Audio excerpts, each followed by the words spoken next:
ನಮಸ್ಕಾರ ಎಲ್ಲರಿಗೂ welcome back to my channel. ನಾನಿವತ್ತು ಮಾಡ್ತಿರೋದು ಶಾವಿಗೆ ಪಾಯಸ. ಇದನ್ನು ಹಾಲಿನ ಪಾಯಸ ಅಂತಲೂ ಹೇಳ್ತೀವಿ. ಇದು ಮದುವೆ ಮನೆಗಳಲ್ಲಿ ಮತ್ತು ಹಬ್ಬಗಳಲ್ಲಿ ಮಾಡುವ ಒಂದು ಸ್ವೀಟ್ ಅಂತಲೇ ನಾನು ಹೇಳೋಕ್ಕೆ ಇಷ್ಟಪಡ್ತೀನಿ. ಬನ್ನಿ ಹೇಗೆ ಮಾಡೋದು ಅಂತ ತೋರಿಸ್ಕೊಡ್ತೀನಿ. ಮೊದಲಿಗೆ ಒಂದು ಪ್ಯಾನ್ಗೆ 1 ಟೇಬಲ್ ಸ್ಪೂನ್ ತುಪ್ಪ ಹಾಕ್ಕೊಂಡಿದ್ದೀನಿ. ಸ್ವಲ್ಪ ಎಣ್ಣೆ ಹಾಕಿ 1 ಬೌಲ್ ಶಾವಿಗೆನ ಹಾಕ್ಕೊಳ್ತಾ ಇದ್ದೀನಿ. ಒಂದು 3 ಲವಂಗ ಹಾಕಿ ಒಂದು 10 ಗೋಡಂಬಿನ ಹಾಕ್ಕೊಳ್ತಾ ಇದ್ದೀನಿ. ಲೋ ಫ್ಲೇಮಲ್ಲಿ ಇಟ್ಕೊಂಡೆ ಚೆನ್ನಾಗಿ ಇದನ್ನು ಹುರ್ಕೊಳ್ಬೇಕು. ಆಗ ತುಂಬ ಚೆನ್ನಾಗಿ ಪಾಯಸ ಆಗುತ್ತೆ. ಈ ಥರ ಗೋಲ್ಡನ್ ಕಲರ್ ಆಗೋವರೆಗೂ ಅದನ್ನು ಫ್ರೈ ಮಾಡ್ಕೊಳ್ಬೇಕು. ನೋಡಿ ಎಷ್ಟು ಚೆನ್ನಾಗಿ ಫ್ರೈ ಮಾಡ್ಕೊಳ್ತೀವಿ ಅಷ್ಟು ಚೆನ್ನಾಗಿ ಪಾಯಸ ಆಗುತ್ತೆ. ನಾನು ಲವಂಗ ಏನಕ್ಕೆ ಹಾಕ್ಕೊಳ್ಳೋದು ಅಂದರೆ ಲವಂಗ ಒಂದು ಸ್ಮೆಲ್ ಕೊಡುತ್ತೆ, ಹಾಗಾಗಿ ಲವಂಗನ ಹಾಕ್ಕೊಳ್ಳೋದು. ನಾನು ಇವಾಗ 2 ಗ್ಲಾಸ್ ವಾಟರ್ನ ಹಾಕ್ಕೊಳ್ತಾ ಇದ್ದೀನಿ. ಹಾಕಿ ಚೆನ್ನಾಗಿ ಒಂದ್ಸಲ ಎಲ್ಲನೂ ಮಿಕ್ಸ್ ಮಾಡ್ಕೊಳ್ಬೇಕು. ಅದು ತುಂಬ ಸಾಫ್ಟಾಗಿ ಬೇಯೋವರೆಗೂ ಚೆನ್ನಾಗಿ ಅದನ್ನು ಬೇಯಿಸ್ಕೊಳ್ಬೇಕು ಶಾವಿಗೆನ. ಆಗ ತುಂಬ ಚೆನ್ನಾಗಾಗುತ್ತೆ ಪಾಯಸನೂ. ಮತ್ತು ಇದು ಮಕ್ಕಳಿಗಂತೂ ತುಂಬಾ ಇಷ್ಟ ಆಗುತ್ತೆ.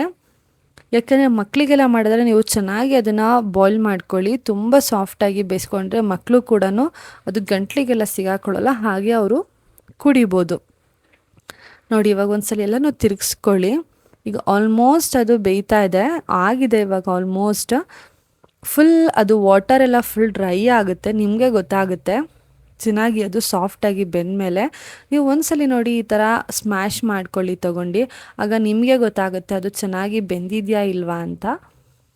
ಮತ್ತು ನಾನು 1/2 ಲೀಟರ್ ಹಾಲನ್ನ ಹಾಕ್ಕೊಳ್ತಾ ಇದ್ದೀನಿ. ಹಾಲು ಹಾಕಿ 1 ಟೇಬಲ್ ಸ್ಪೂನು ಏಲಕ್ಕಿ ಪೌಡರ್ನ ಹಾಕ್ಕೊಳ್ಬೇಕು.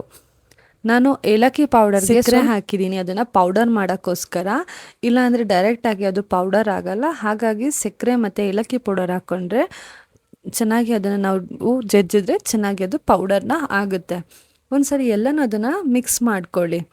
ನಾನು ಒಂದು 2 ಟೇಬಲ್ ಸ್ಪೂನ್ ಬಾದಾಮಿ ಪೌಡರ್ ಹಾಕ್ಕೊಳ್ತಾ ಇದ್ದೀನಿ. ಯಾಕೆ ಹಾಕ್ಕೊಳ್ತಾ ಇದ್ದೀನಿ ಅಂದರೆ ಅದೊಂದು ಫ್ಲೇವರ್ ಕೊಡುತ್ತೆ.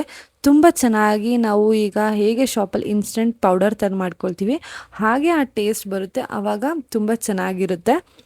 ನೋಡಿ ಎಲ್ಲ ಒಂದ್ಸಲ ಚೆನ್ನಾಗಿ ಮಿಕ್ಸ್ ಮಾಡಿ ಅದು ಬಾಯ್ಲ್ ಆಗೋಕ್ಕೆ ಬಿಡಿ ಒಂದು ಸ್ವಲ್ಪ ಹೊತ್ತು. ಎಲ್ಲ ಚೆನ್ನಾಗಿ ಅದು ಮಿಕ್ಸ್ ಎಲ್ಲ ಆದಮೇಲೆ ಟರ್ನ್ ಆಫ್ ಮಾಡಿದ್ರೆ ಇದು ಒಂದು ಬೌಲ್ ತಗೊಂಡು ಸರ್ವ್ ಮಾಡಿದ್ರೆ ಇಷ್ಟೇ ಸಿಂಪಲ್ ಆದ ಶಾವಿಗೆ ಪಾಯಸ ರೆಡಿ.